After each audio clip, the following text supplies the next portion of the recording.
Hi, it's Greg Vincent here, and today I'm here with Julie Davis from Logical Coaching, and she's also runs a fantastic group for the real estate industry called Women in Real Estate in Facebook. Yeah, we do, Greg. We have an awesome group of women in there. Julie, great to have you on the show. Thank you so much. And this is to help consumers understand the process of making sure that they can get the right price in their transaction and to go through the process a lot less stress and all those sort of things. Because you've sold a home. I have.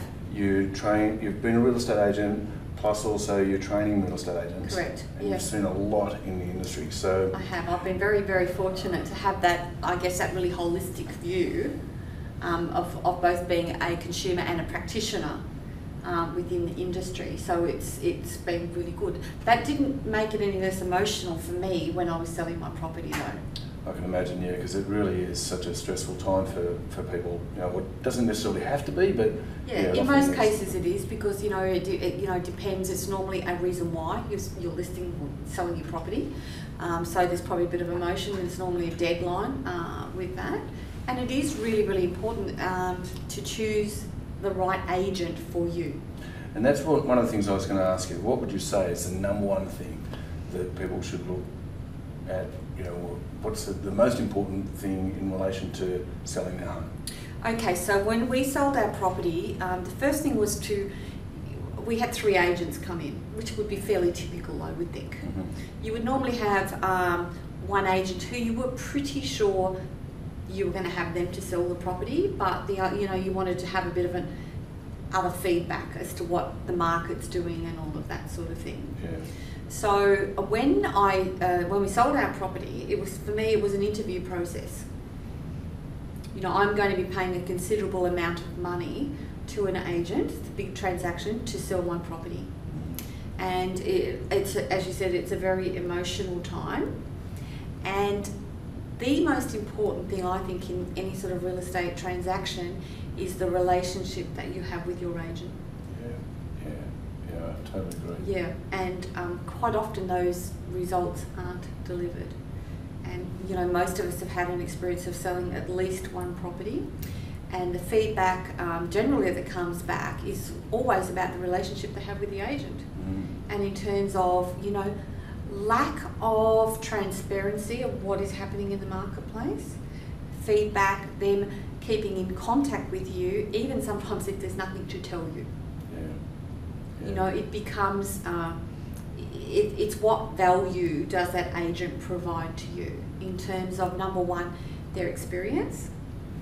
And really, really important when you're choosing an agent, they need to actually demonstrate to you what their results have been in the past. You know, what's their track record. And if we look at it at the end of the day, and in terms of a consumer, there's only one real thing that makes a difference, and that is going to be the bottom line of how much am I going to put in my pocket. Yeah. Therefore, the key point of difference of an agent, the only thing that's truly important, is at the end of the day, how good a negotiator are they? And that's so vitally important. Yeah, totally agree. Yeah. And so it's the methodology that they offer you in terms of, you know, how to different methods of marketing your property. In that particular instant, we decided to auction our property, and the reason being is because I had a deadline. I'd set a date of when I needed to be interstate, and so I was very clear around that. Now, it was a very interesting process. You know, a lot of work and energy and effort into preparing your home for sale, which is really, really important. Now, one of the reasons why that is, you don't ever get a second chance to make a good first impression. Yeah. And so then how you're presenting your property is vitally important, because it can net you or lose you many thousands of dollars. It's even down to the smallest little thing like the letterbox. Yeah, absolutely. Do we need to put a new letterbox in? And when I was a practitioner and agent, as part of the service I offered, is I would walk from the letterbox to the back fence, identifying anything that may cause a buyer to want to discount the price of the property. So I was really, really aware. You know, presentation of my property was exceptional. In terms of marketing, I looked at the different options I had in marketing. knowing that the more presence that I had in the marketplace, the more buyers I was likely to attract. So we had a property website for our property. We had video, we had newspaper, and internet marketing as well. I also then had 2 open homes, and so I gave it the best possible chance. Because even when we were saying earlier about the negotiation being the vital part, you can't have that unless you're attracting the people in the first place. That's absolutely. It's all just a chain reaction, isn't it? Yeah. It's all like a whole lot of things that you need to do, and you need to do it really, really well. And that's something we were talking about today, is that it's almost like you've got to a point nowadays where it's not just a matter of putting a sign up on a property and then putting it out there in the marketplace, or maybe putting it in the window or whatever, and just hoping that someo's... You cannot work on a home strategy, Greg. Yeah, it's got to be almost project marketing every single property nowadays, and having all these different I think tools. also, with consumers, they're very savvy these days. They can have as much information, sometimes sadly more than what real estate agents have. So that when they're looking at a property, they have certainly done their research. They know where properties are positioned in the market. They know what are the competing properties.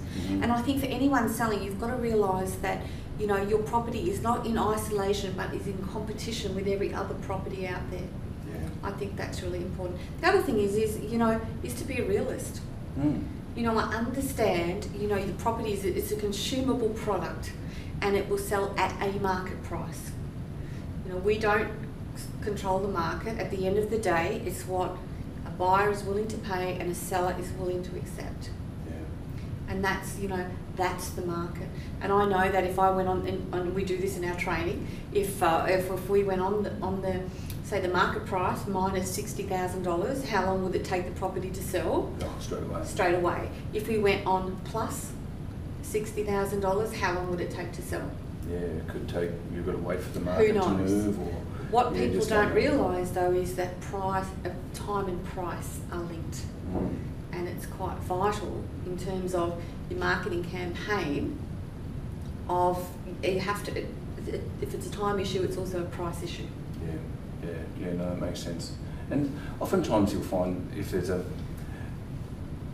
people will end up selling for a certain price, and oftentimes they go off and buy elsewhere, and it all ties in. Yeah, it does. And the most important thing is, in terms of a consumer and choosing an agent, is that that agent has executed that whole process, that you trust in their negotiation ability.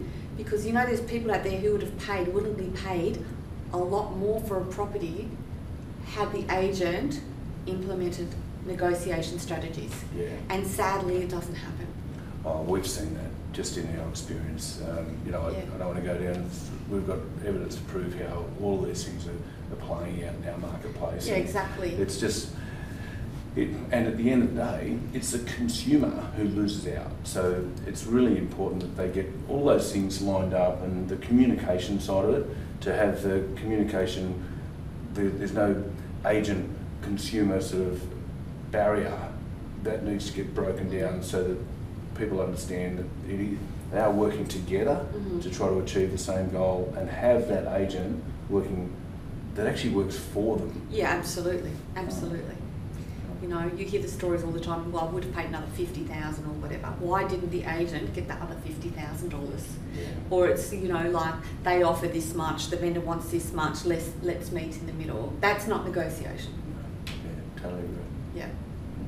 No, look, it's great having you on the show. Thank you very so much. I hope there's been some great tips there for you and some understanding around this. I suppose in finishing off, you've seen a lot with the women in real estate side of things within Facebook, and there would be a lot of just looking at it from a woman's perspective, and you guys are basically the decision maker in the household. In about 80% of situations, women will make the buying decision.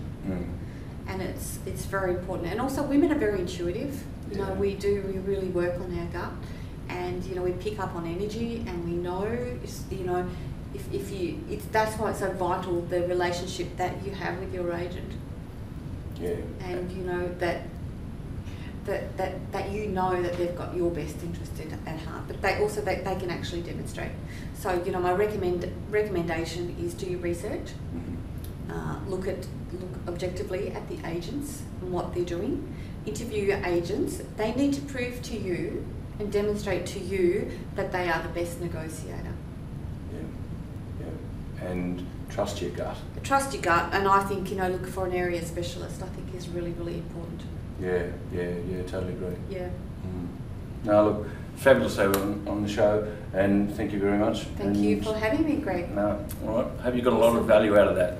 Okay, we'll catch up with you next time. Thank you. See you soon.